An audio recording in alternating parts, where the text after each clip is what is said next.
سورہ حج کی آیت نمبر 49 سورہ حج کا 7واں رکوع اور 17ویں پارے کا 14واں رکوع۔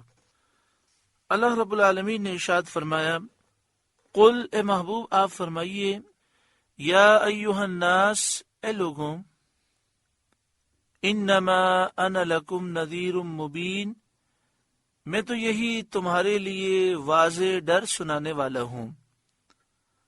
فالذین آمنوا وعملوا الصالحات، تو جو ایمان لائے اور اچھے کام کیے، لہم مغفرۃ ورزق کریم، ان کے لیے بخشش ہے اور عزت کی روزی ہے، ایسی عزت کی روزی جو آخرت میں دی جائے گی، جو کبھی ختم نہ ہوگی، اور وہ جنت ہے۔ والذین سعوا فی آیاتنا معاجزین، اور وہ جو کوشش کرتے ہیں ہماری آیتوں میں ہار جیت کے ارادے سے، وہ ہمیں ہرانا چاہتے ہیں اور ہرگز وہ ہمیں ہرا نہیں سکتے، کہ کبھی ان قرآن کی آیتوں کو جادو کہتے ہیں، کبھی شعر کہتے ہیں، کبھی پچھلے لوگوں کے قصے کہانیاں کہتے ہیں، اور وہ یہ خیال کرتے ہیں کہ اسلام کے ساتھ ان کا یہ مکر چل جائے گا اور لوگوں کو یہ اسلام سے دور کرنے میں کامیاب ہو جائیں گے۔ ہرگز یہ کامیاب نہیں ہوں گے۔ اولئک اصحاب الجحیم، وہ جہنمی ہیں۔ وما ارسلنا من قبلک من رسول ولا نبی الا اذا تمنى القى الشیطان فی امنیتہ، اور ہم نے آپ سے پہلے جتنے رسول یا نبی بھیجے سب پر یہ واقعہ گزرا ہے کہ جب انہوں نے پڑھا تو شیطان نے ان کے پڑھنے میں لوگوں پر کچھ اپنی طرف سے ملا دیا۔ 1,24,000 کم و بیش اللہ نے نبی بھیجے۔ اللہ ہی صحیح تعداد کو جانتا ہے۔ ان نبیوں میں سے 313 رسول ہوئے۔ نبی اور رسول میں فرق ہے۔ ہر رسول نبی ضرور ہے، لیکن ہر نبی رسول نہیں۔ یعنی نبی تو تقریباً 1,24,000 کم و بیش نبی ہیں، ان میں سے 313 رسول ہیں۔ رسول شرع کے واضح ہوتے ہیں، وہ شرعی احکام میں تبدیلی فرماتے ہیں، ان پر کتابیں نازل ہوتی ہیں یا صحیفے نازل ہوتے ہیں، یا وہ کوئی شرعی حکم میں تبدیلی فرماتے ہیں، شرع کے وہ واضح ہوتے ہیں۔ اور نبی اس شریعت کے حافظ ہوتے ہیں، نگہبان ہوتے ہیں۔ تو بعض نبی وہ ہیں جو نبی بھی ہیں اور رسول بھی ہیں۔ پہلے تو یہ سمجھ لیں کہ سارے نبیوں میں افضل وہ ہیں جو نبی بھی ہیں اور رسول بھی ہیں، اور وہ 313 ہیں۔ ان 313 میں افضل اولو العزم رسل ہیں، اور وہ 5 ہیں۔ نبی اکرم صلی اللہ علیہ وآلہ وسلم، حضرت ابراہیم، حضرت موسیٰ، حضرت عیسیٰ اور حضرت نوح۔ ان سارے نبیوں میں سب سے افضل جو ہیں، سارے رسولوں میں بلکہ ساری مخلوق میں جو افضل ہیں، وہ آقا دو جہاں نور مجسم سید عالم صلی اللہ علیہ وسلم ہے۔ پھر اس کے بعد حضرت ابراہیم علیہ السلام کا درجہ ہے، پھر حضرت موسیٰ اور عیسیٰ علیہ السلام کا درجہ ہے، پھر حضرت نوح علیہ السلام کا درجہ ہے، پھر دیگر رسولوں کا درجہ ہے، پھر نبیوں کا درجہ ہے، پھر فرشتوں کے درجات ہیں، اس طرح اولیاء کے درجات ہیں۔ یہ بات یاد رکھیں کہ حضرت صدیق اکبر رضی اللہ تعالیٰ عنہ کے بارے میں یہ امت مسلمہ کا اجماعی مسئلہ ہے کہ تمام نبیوں کے بعد حضرت صدیق اکبر رضی اللہ تعالیٰ عنہ افضل و اعلیٰ ہیں۔ جب سورۃ النجم نازل ہوئی تو سید عالم صلی اللہ علیہ وآلہ وسلم نے مسجد حرام میں اس کی تلاوت فرمائی، اور بہت آہستہ آہستہ آیتوں کے درمیان وقفہ فرماتے ہوئے ایک آیت پڑھ کر آپ تھوڑی دیر رک جاتے، جس سے سننے والے غور بھی کر سکیں اور یاد کرنے والوں کو یاد کرنے میں مدد بھی ملے۔ جب آپ نے آیت پڑھی وَمَنَاةَ الثَّالِثَةَ الْأُخْرَى، تو حسب معمول آپ نے وقفہ فرمایا۔ اب یہاں پر مشرکین کے ایک بت منات کا رد کیا گیا۔ جب آپ نے وقفہ کیا تو شیطان نے مشرکین کے کان میں اس سے ملا کر 2 کلمے ایسے کہہ دیے جن سے بتوں کی تعریف نکلتی تھی۔ جبریل امین نے سید عالم صلی اللہ علیہ وآلہ وسلم کی خدمت میں حاضر ہو کر یہ حال عرض کیا۔ اس سے نبی اکرم صلی اللہ علیہ وآلہ وسلم کو افسوس ہوا، رنج ہوا۔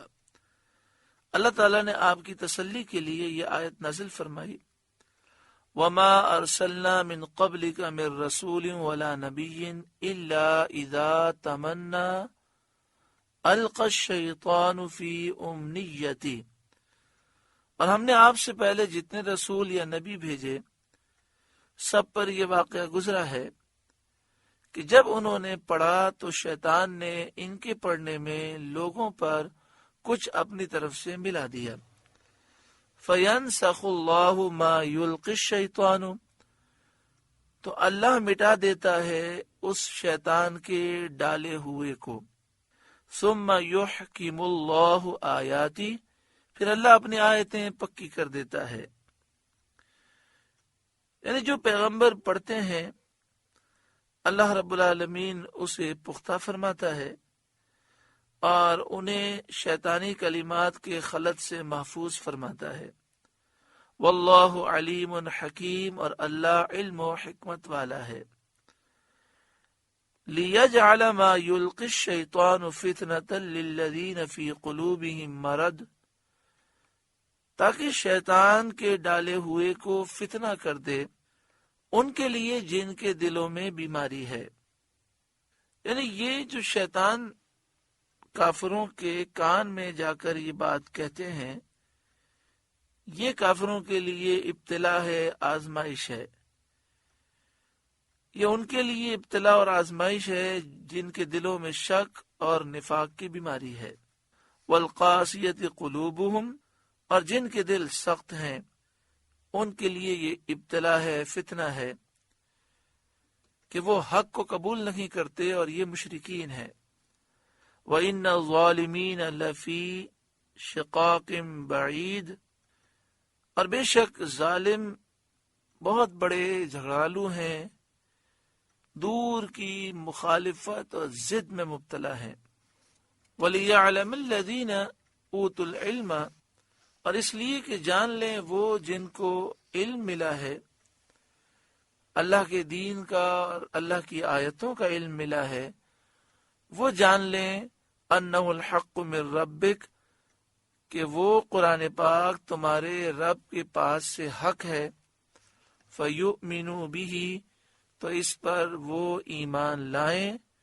فَتُخْبِتَ لَهُ قُلُوبُهُمْ، تو جھک جائیں اس کے لیے ان کے دل۔ یعنی اللہ کے جو نیک بندے ہیں جن پر اللہ کا کرم ہے، وہ شیطانی حملوں کے باعث دین سے پیچھے نہیں ہٹتے، بلکہ اور دین پر وہ پختہ ہو جاتے ہیں۔ وَإِنَّ اللَّهَ لَهَادِ الَّذِينَ آمَنُوا إِلَى صِرَاطٍ مُسْتَقِيمٍ، اور بے شک اللہ ایمان والوں کو سیدھی راہ چلانے والا ہے۔